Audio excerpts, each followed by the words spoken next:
Hey there, everybody. Welcome back to another episode of the Build Your Copywriting Business podcast. Hey there, Kate. Hello, hello. Hello. Okay, guys, today we're going to give you some insight into the many different directions your copywriting career could take. I think sometimes when people think about, getting into copywriting, they think, well, I'm just going to be a freelancer and I will just freelance as a copywriter until the end of time, which Possible. certainly could do.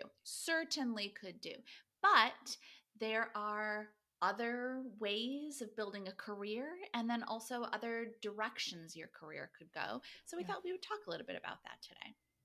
Yeah, copywriting's just the start of the path, if you will, the way into the marketing woods.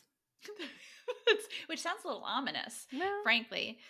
But it's like it's an enchanted forest where there are so many paths and so many careers, and some of them loop back on each other, and it's beautiful. It's a beautiful enchanted forest. Okay, all right, I can Come buy on, into get on board. this. Get on board. I'm on board. I'm in the enchanted forest. Great. So, like we said, you could be just starting in terms of basics. You could be a freelance copywriter, which you could do full-time or part-time. You could be an on-staff copywriter working for a company in their creative department. Like, for example, when I worked for Marshalls, I was the Marshalls copywriter and I worked for TJX, the parent company of Marshalls, and I worked on their in-house creative team. And within those teams as copywriters, I know people, the language around that can be different from company to company, and depending how many copywriters they have, how big the organization is. If it's a large agency, for example, or a large company that has a big in-house team, you might have junior copywriters, you might have mid-level copywriters, or just copywriter, senior copywriters. Those are kind of usually the three buckets, if you will, that people fall into. I know that sometimes junior people think, well, I don't want to start as a junior copywriter. Like, that doesn't pay well, right? It can be a great foot in the door and a way into a company or a path, if that's the kind of route you want to go down. You're not going to be a junior copywriter forever. Quite frankly, as you get a foot in the door, prove yourself, it's just experience. And whether you stay at that company and move up, or you go on then to another company just to say, look, I was a junior copywriter, now I'm looking for a copywriter position. It's a potential path, is all that's to say. Exactly. And then two, you could also work at an external agency, at an ad agency or a marketing agency or something along those lines, where they do creative work for other companies. Other companies hire that agency to do their marketing or their advertising. And then, of course, you could also be a contract copywriter at any one of these places. And contract usually means you're working on an hourly basis. You literally have a contract with them for a certain number of hours, usually, and for a certain duration, like 20 hours a week for 2 months or something along those lines. So at the very foundational place, those are, as you're getting started, those are some of the more standard ways to work as a copywriter. And I'm sure you guys have heard us say, Kate and I have done all of those and have bounced back and forth between all of it. I'll be freelance, then I'll contract with a company and I'll like that company and they'll say, hey, do you want to come on board? And I'll say, nah, you know what? I'm going to be on staff for a couple of years. And then I'll decide after a couple of years, I want to go back to being freelance or being contractor, anything along those lines. And we have been on in-house creative teams. We've worked at agencies. We have worked for ourselves as freelancers. We have done all of it. And no two are the same, I will say, because often, if you get a job with an agency and all of a sudden you have a bad experience for whatever reason, not every agency is like that, or not every in-house team operates. Every single one is different. There are definitely similarities between all the teams I've worked with and businesses I've worked with. They're all so very, very, very different. And so much of it depends on the people you're working with. And so all that's to say is, don't let one experience cloud your judgment of future opportunities or experiences that might present themselves to you that could be very, very different. It could be great for your career and you might love it. Yes, agree wholeheartedly. Sometimes people will be like, I will never go back to corporate again. But I've had some really fun experiences working for corporate copywriting, or working for corporate creative teams. Mm-hmm. And, and I've heard people say that about agencies, and I've heard people say that about freelancing. It's every experience is different. Mm-hmm. And even roles within agencies, we've had students that have come from like the account side of an agency and now work with agencies as a copywriter. And it's a lot more fun and less stressful. It's a different role. And same thing if you're coming from changing careers entirely from another industry altogether unrelated to copywriting. That corporate environment is, I almost guarantee, I would bet money on it. Come back to me when you have a copywriting corporate job, because it's just so different. I think of a lot of my friends who are in corporate and they're like, wait, you have a bar at your agency?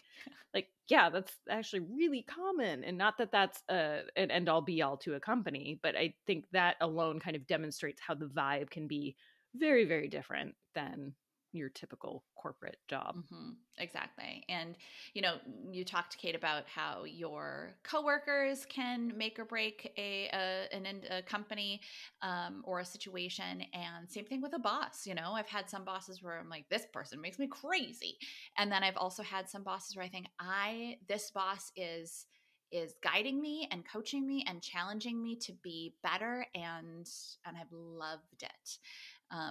But I think too that knowing that a boss or coworkers can make or break a scenario should make us all feel a little bit better in knowing that we have the skills to walk away. Yeah. If that happens, if you get transferred to a new group and you can't stand any of those people, or if they bring in a new boss and your boss is miserable or anything along those lines, we have the skills, and not just copywriting skills, because freelancing is a skill set in and of itself, as our CCA students know when it comes to pitching and tracking clients and all that kind of stuff.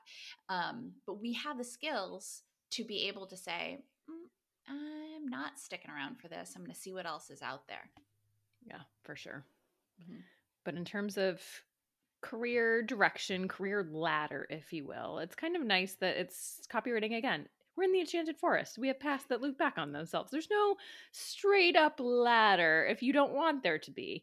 If you do, there is the option, we talked about junior, mid, senior level copywriters. The next kind of step, and again, this isn't at every organization, but is an ACD or Associate Creative Director. And Or so copy manager. or copy manager, yeah, equivalent. Mm-hmm. And so these roles really, ACDs often might manage copywriters, potentially designers as well. Mm-hmm. But more often than not, you're kind of still staying in your lane of your craft, if you will. So managing your team of writers, making sure that all the work that they're doing for the internal client or the external clients, whichever it might be, is on brand, in voice. You're kind of less in the day-to-day weeds of writing copy. So if you love writing copy, it might be a role where you're like, I don't want to move into this more managerial role.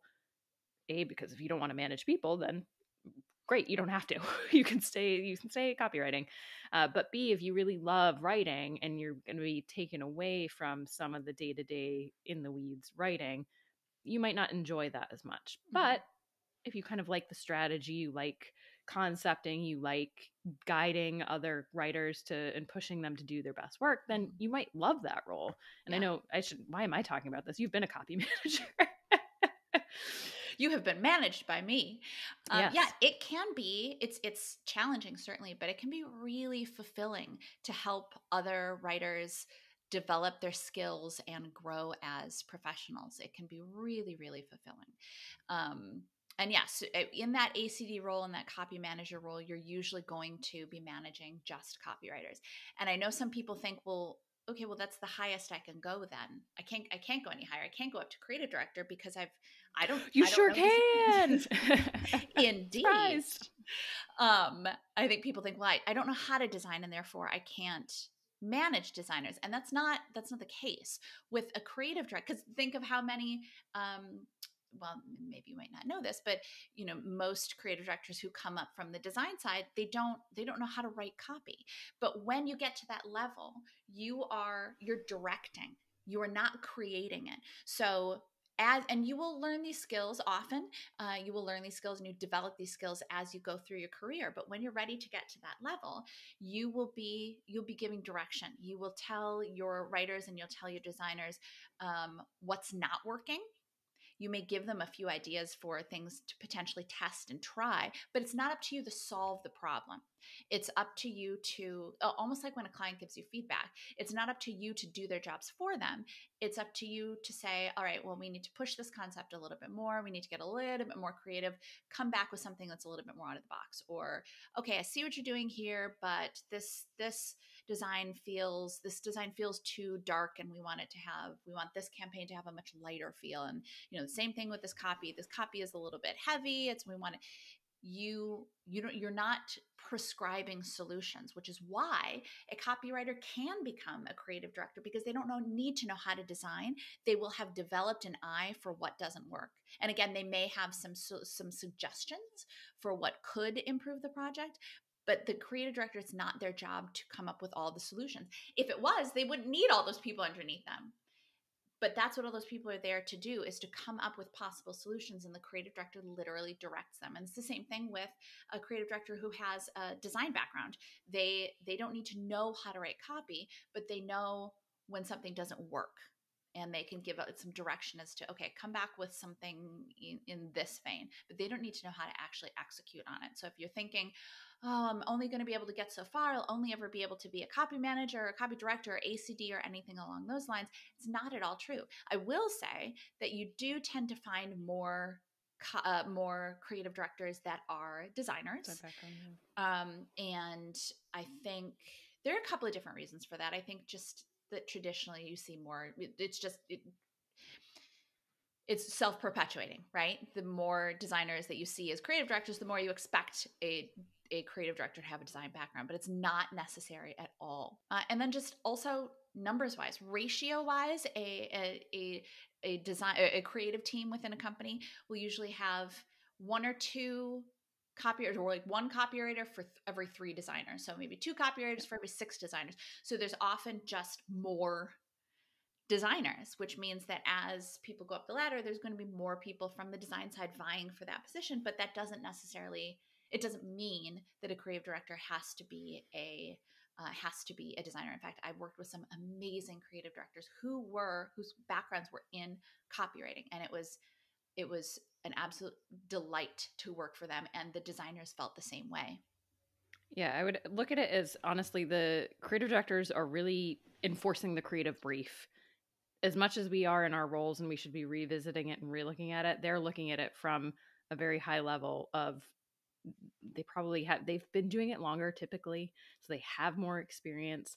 They know kind of what the client is going to say or think, or how the client's going to respond, because they've worked with more clients, so they can kind of have a better idea of what might push the envelope more, and how they might want to push the client out of their comfort zone, but also having kind of options where they know that if not, we need kind of that safe option. Often you'll have kind of your backup, if you will, your back pocket of, all right, we want them to go this direction, but they probably won't. So let's just have this ready to go.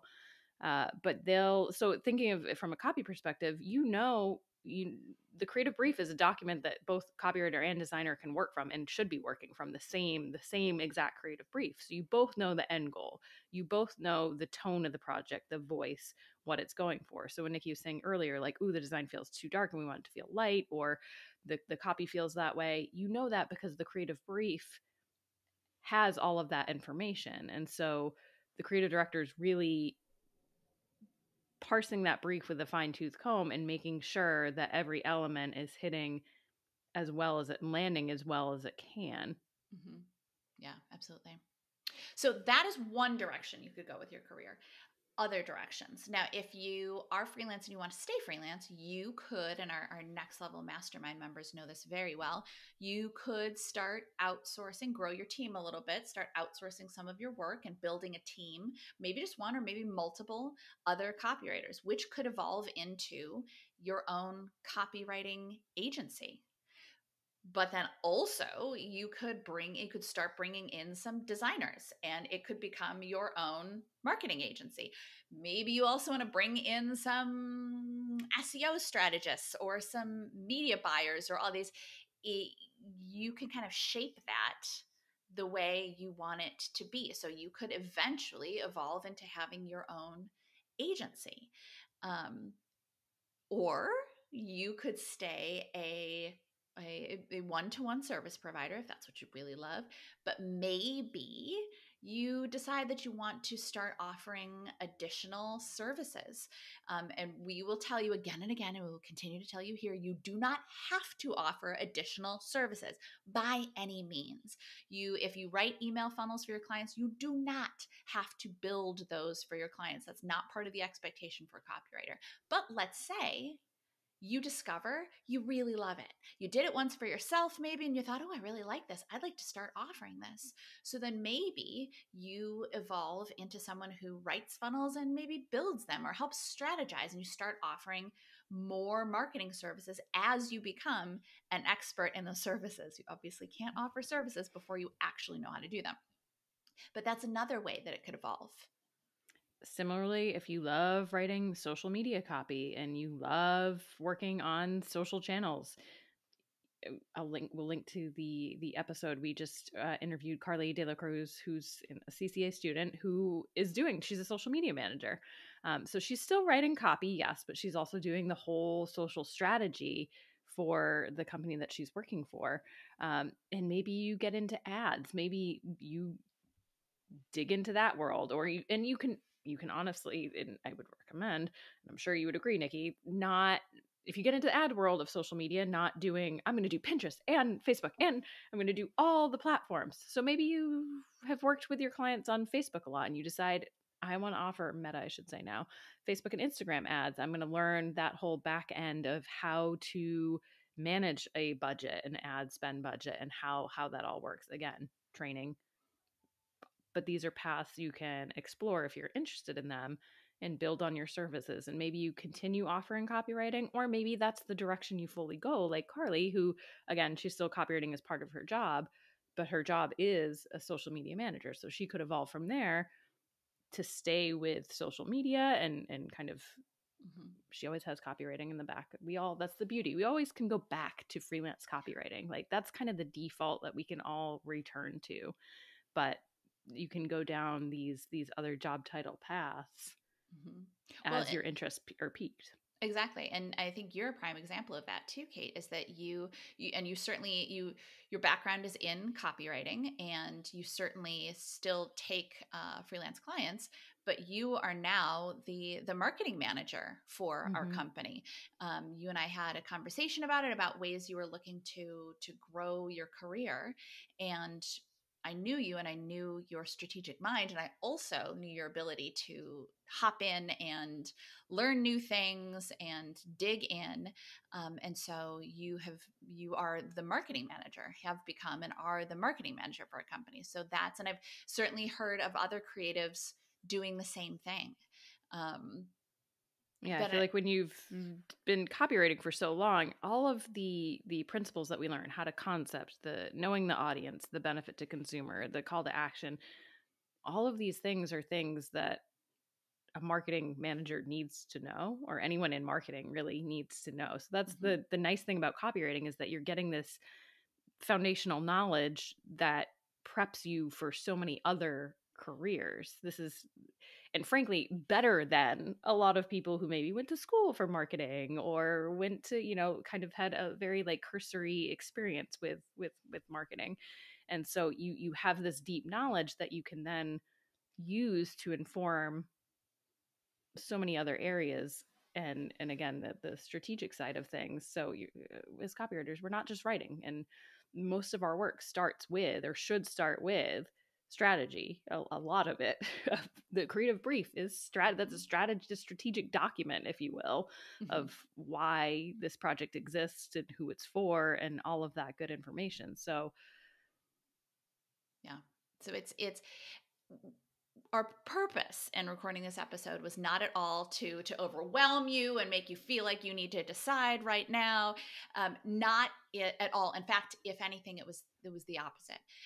We hope that you are enjoying building your skills as a copywriter and digging in and learning and working with your clients or with your teams, with your bosses.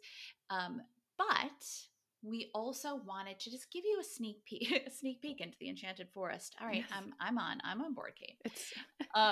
Just a look at what some of the possibilities could be. You can absolutely keep writing copy for the rest of your life, whether that's on staff, contract, freelance, whatever. And like Kate and I, you can bounce around if you want to.